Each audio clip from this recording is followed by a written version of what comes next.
अपने नौकर की बहुत ही रसभरी कहानी सुनाने जा रही हूँ।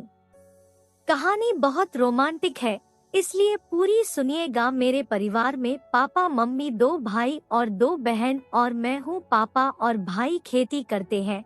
बड़ी बहन उम्र 24 साल और छोटी बहन की उम्र 18 साल की है। मेरी उम्र 20 साल है। दोनों भाई हम तीनों बहनों से बड़े हैं और पापा के साथ ही काम करते हैं।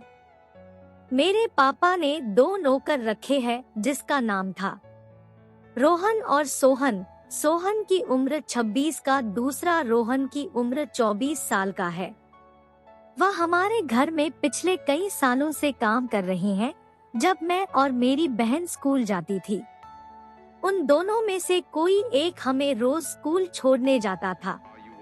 रोहन का काम था रोज भैंसे का दोनों वक्त दूध निकालना। जब रोहन दूध निकालता तो मेरी मम्मी हमें उसके पास भेज देती थी कि मैं ध्यान रखो, कहीं वह दूध में कुछ गड़बड़ तो नहीं करता। इसलिए मैं वहाँ उसके पास खड़ी होकर देखा करती थी। उस वक्त रोहन लुंगी पहन कर रहता था और लुंगी के अंदर कुछ भी नहीं पहनता था। जब दूध निकालता था तो बीच बीच में मेरी तरफ देखकर मुस्कुराता था। जब मैं देखती उसे देख रही होती तो बड़े प्यार से भैंस के थन को सहलाने लगता था और फिर मेरे गोल मटोल रैली में रखे तंत्रों को घूरने लगता। शुरू में उसका घूरना मुझे बहुत अजीब लगता था, लेकिन फिर मुझे धीरे धीरे उसका इस तरह से घूरना अच्छा सा लगने लगा।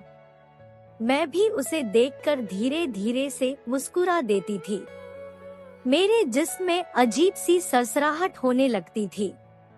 रात को प्यारे प्यारे ख्वाब देखती, पूरे बदन को रोमांचित कर देते थे। कई दिन तक ऐसे ही चलता रहा। अब मैंने नोट किया कि रोहन मेरे आसपास रहने की कोशिश करता था। एक दिन वह हमें स्कूल से लेने के लिए आया।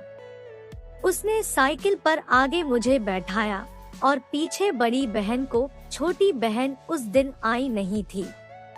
रास्ते में मैंने देखा कि रामू जानबूझकर पैडल मारते वक्त अपने कामों से को टच कर रहा था। होले होले से अपने पैर से मेरे फूलों को सहला रहा था तो मुझे बहुत अच्छा लग रहा था। मेरी प्यारी गुफा में खुजली सी होने लगी थी, जैसे हजारों चींटियां रेंग रही हो। बीच बीच में वह खड़े होकर साइकिल चलाने की कोशिश करता था, जिससे उसका नागराज मेरे बड़े बड़े गोल मटोल खरबूज को छू रहा था। पहली बार मेरे प्यारे कोपा को उसके नागराज के एहसास हुआ। बहुत ज्यादा उत्तेजित कर दिया था मैं। उसे इस्माइल की तो समझ गया कि मुझे भी अच्छा लग रहा है। उसका यह सोचना है। शाम को जब वह दूध निकालने लगा तो मैंने उसे कहा कि मुझे भी सिखाए। वह तुरंत मान गया और उसने मुझे अपने आगे बैठा लिया। फिर मैंने भैंस के फलों को पकड़ा तो उसने मेरे हाथ थामकर अपने हाथ में ले लिया और मेरे हाथों को खींचकर भैंस के थनों को दबाकर दूध निकालना सिखाने लगा। उसका नागराज फिर से उतर को कत्ल करने लगा और वह उस वक्त भी सिर्फ लुंगी में था और अंदर कुछ पहना नहीं था, इसलिए तो उठा हुआ था और टकरा रहा था। उसके नागराज का मेरे तरबूज से टकराना मुझे बहुत अच्छा लग रहा था, तो मैंने कोई विरोध नहीं किया बल्कि उसे इस्माइल देने लगी जिससे उमड़ रही थी। ऐसे ही 3-4 दिन चलता रहा। अब हम जब अकेले में मौका मिलता तो थोड़ी थोड़ी बातें करने लगे थे। एक दिन जब वह दूध निकालना सिखा रहा था, उसने पीछे से एक हाथ से मेरी थैली के अंदर रखा हुआ संतरा पकड़ लिया। मुझे उसकी इस पहल का कब से इंतजार था, तो मैंने भी उसे मना नहीं किया। मेरे धीरे धीरे उसने थैली के ऊपर से ही दोनों संतरों को प्यार से चेक करने लगा। पीछे से उसके बड़ा नागराज मेरे बड़े बड़े तरबूज ऊपर उथल पुथल कर रहा था, लेकिन मैं मना नहीं की और वो समझ गया था कि मैं पूरी तरह से तैयार हूँ और वह मेरे साथ सब कुछ कर सकता है। शाम के 4-5 बजे भाई शाम को कहीं बाहर गए थे। दोनों भाई शाम को सामान लेने मार्केट गए थे। दोनों बहनें ट्यूशन गई थी।